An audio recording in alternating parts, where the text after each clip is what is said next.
Bonjour. Aujourd'hui, nous allons nous pencher sur une évolution majeure au Portugal. Après plus de 15 années d'un succès reconnu, le pays revoit en profondeur sa politique fiscale, notamment face aux effets inattendus sur son marché immobilier. En 2009, dans un contexte marqué par la crise financière mondiale et la crise de la dette en Europe, le Portugal a lancé le régime des résidents non habituels, ou RNH. Ce dispositif fiscal avait un objectif clair: attirer des capitaux étrangers, stimuler la consommation et compenser la fuite des talents.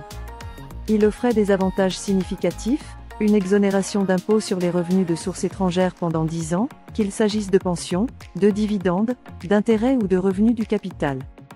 Les résultats ont dépassé toutes les attentes.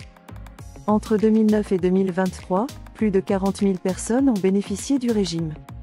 Parmi elles, de nombreux retraités français séduits par la proximité géographique, le climat méditerranéen et, bien sûr, la fiscalité avantageuse.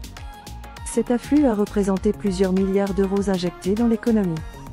Il a également dynamisé certains secteurs. Le marché immobilier haut de gamme, les services aux personnes, le tourisme et la consommation locale, en particulier dans les régions de Lisbonne, Porto et l'Algarve. Mais ce succès a eu un revers. L'arrivée massive de ménages fortunés disposant d'un pouvoir d'achat supérieur à la moyenne nationale a provoqué une flambée des prix de l'immobilier.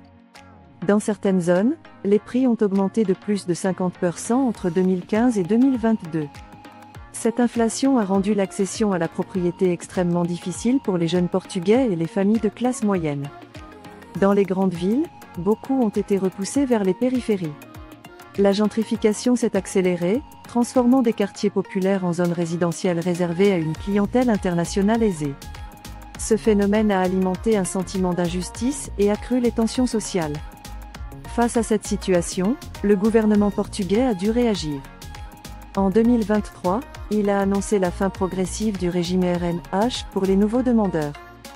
Cette décision marque un tournant. Désormais, le pays veut orienter son attractivité vers l'investissement productif, la création d'emplois et le développement d'activités économiques durables, plutôt que vers de simples flux financiers. L'objectif est de maintenir l'ouverture du Portugal à l'international, tout en protégeant l'accès au logement pour ses habitants. L'expérience portugaise illustre bien la complexité des politiques fiscales d'attractivité. Elles peuvent être un levier efficace de croissance, mais elles doivent être suivies et adaptées en permanence pour éviter de creuser les inégalités. Pour les investisseurs et retraités français, cette évolution appelle à réexaminer leur stratégie. D'autres pays européens, comme Malte, Chypre ou l'Espagne, proposent déjà des régimes similaires et se positionnent dans une concurrence accrue pour attirer les capitaux. En définitive, le Portugal nous rappelle que l'attractivité fiscale ne se limite pas à des chiffres. Elle a un impact direct sur la société, sur le marché immobilier et sur l'équilibre social d'un pays. La question d'une harmonisation fiscale européenne reste donc ouverte. C'est un enjeu central pour réguler les flux de capitaux et préserver la cohésion sociale. Merci d'avoir suivi cette analyse.